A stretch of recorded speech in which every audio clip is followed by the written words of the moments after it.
I had the very best week of trading in my entire life. I made life-changing amounts of money last week. Did you? If you followed the Outlier 9 template that I showed you last week, you may have been in the same boat as me. If not, I'm really sorry to tell you, you missed out. You missed out bigly. Now, we're going to go through that Outlier 9 trend template real quick. Then we're going to go through all the trades that I put on, and I'll show you exactly where I got in, where I got out, and why I got in and why I got out. And because of this, I made a life-changing amount of money last week. And it's not on accident. It's by following the plan by design. And you can do this too. I'm going to show you everything. You can do this too. So let's start with this. The Outlier 9. It's 9 itty bitty baby steps. Okay. You can do 9 itty bitty baby steps. Just like you can remember a 10-digit phone number, you can remember the 9 itty bitty baby steps. The market, trend, signal, and breadth. The sector, fear and greed, and breadth. And then the stocks, trend, signal, fear and greed, and then outlier blocks. Okay. Now, 40% of the move on every stock is due to the market. 30% of the move is due to the stock sector itself. And then the stock, the last bit of it is only the last 30%. So 70% of the move of your stock is outside of the control of the stock itself, only the last 30%. So remember, this is the 9 itty bitty baby steps, the Outlier 9 that I want to show you. So let's start with the market. So if we go to the SPY, we're going to look for the market trend. And this is going to take us 1.1 seconds. Are you ready? It's really that simple. The Outlier 9 is that simple. I'm telling you it is. So we look here, we see the green overlay.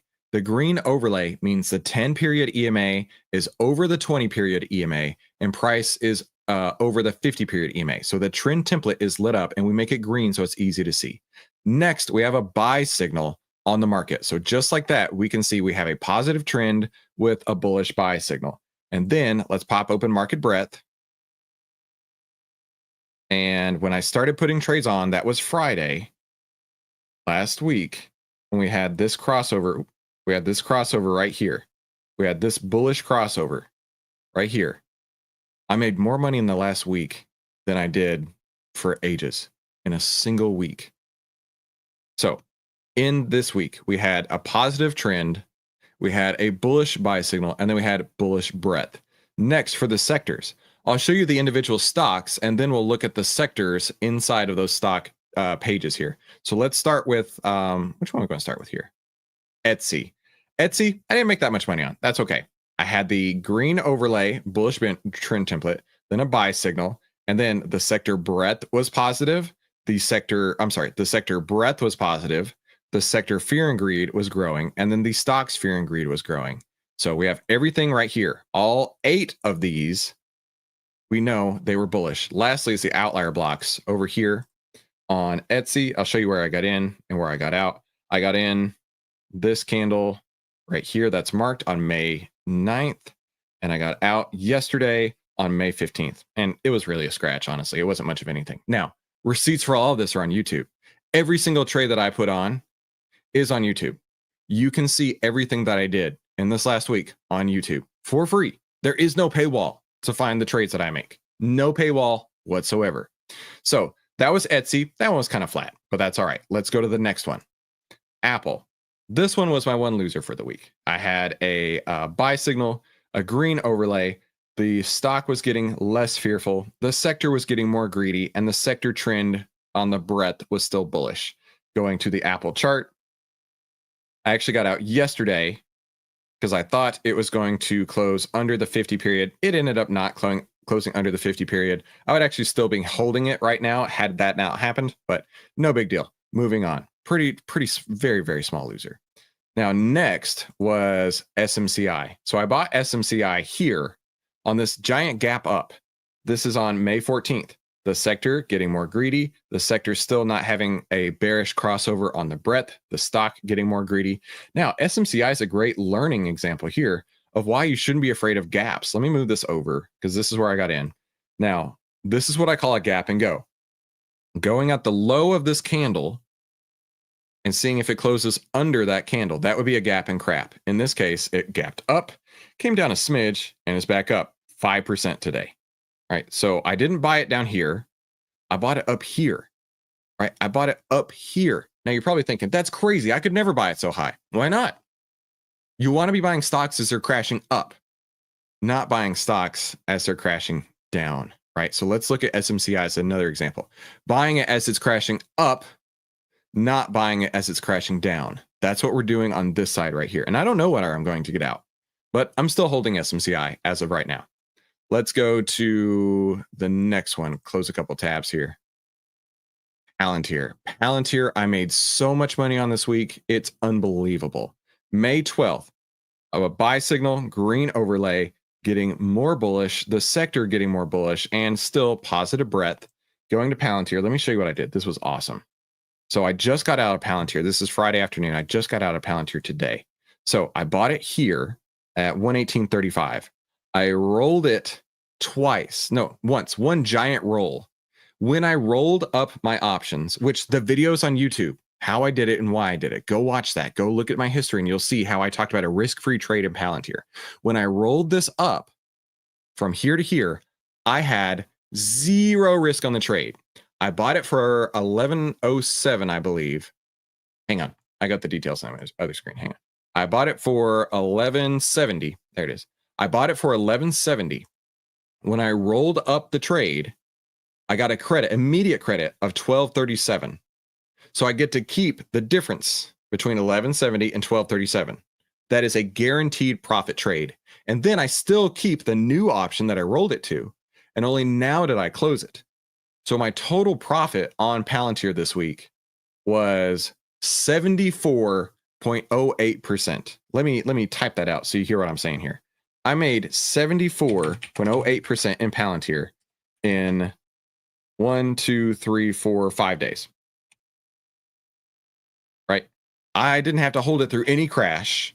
I didn't have to hold it for ages. In 5 days, I made 74% as it ran up. Let's go to the next one. Now, this is all on YouTube. All the receipts are there. You can go watch it.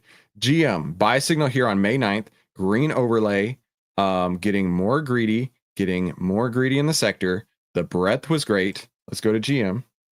I just closed this one today. Close this one here. Also rolled it up. My total profits in GM this week were 49.43% in a boring ass stock like GM. In how many days? 1, 2, 3, 4, 5, 6 days. 6 days. Bought it here on Friday, sold it here on Friday. Just like that. 49% in 6 days. Next, Robinhood. This one was crazy. Buy signal came on, what day was that? May 8th. Getting more greedy. The sector's getting more greedy. Breadth was fine. Looking at Robinhood, we can see this here. I got out. What date did I get out? Hang on 2 seconds here while I check the date that I got out. I got out on May 13th. So 2 days ago. Here, I got out on this candle. I got out on this candle right here. And I made, how much did I make this? 96.93% gain in 1, 2, 3 days. 3 days. 96% gain in 3 days. And I'm not done yet. Lastly is DDOG. Buy signal May 8th, going up. The stock itself getting less fearful, more greedy. The sector more greedy, less fearful. Sector breadth was fine. So you just saw me go through all of the Outlier 9. And then right here on DDOG, I made, okay, that's where I got out at the top. Look at that. I got out on DDOG with a 106.79% gain in 1, 2, 3, 4 candles. Hit the top, by the way. Now, this is not for me to brag. This is for me to show you the power of the Outlier 9. And I'm telling you, you can do this. You can do exactly what I just did. But it takes time. It takes patience. And I know that you watched me for weeks and weeks saying, this guy, Chris, he never trades. He's full of crap. He's just criticizing everybody. He doesn't do anything. In the span of 1 week, I made 32% on my account. I grew my entire account by 32. Here, I'll show you the account. 32.72% in the span of 1 week. This is how trading is done. Nothing happening for a long time. Everything lights up at once. Boom. Average win 45%. Win rate 67%. Right? Small January, small February, tiny loss in March, nothing in April, giant May. This is how trading is done. Now, the hard part is sitting in cash and not messing up. So listen, if you are ready to save time, make money, and start winning with less risk, head on over to outlier.com. Over at outlier.com, you can get the annual pass for just 82 cents a day. And I'm telling you right now, one of those trades would have paid for decades of Outlier, and it costs 82 cents a day. So go grab Outlier. The only way you can do the Outlier 9, the analysis, the pro level analysis that I just showed you, is with Outlier. You cannot do this elsewise. So head on over to Outlier, pick up the annual pass for just 82 cents a day. If you're on the monthly plan, click the button right here to save 64%. That makes it, what does it make it? Like $25-ish a month, give or take. It's unbelievably inexpensive to get this pro level of analysis that just paid me life-changing amounts of money in the span of 1 week. But the hard part is not doing anything in the meantime. The incredibly hard part is not doing anything in the meantime. So listen, if you don't believe me, the receipts are on YouTube. Every single entry, every single exit, and I encourage you to go watch those. And I also encourage you to click one of these 2 videos, but only if you're ready to save time, make money, and start winning with less risk. I'll see you on Monday. We'll talk soon.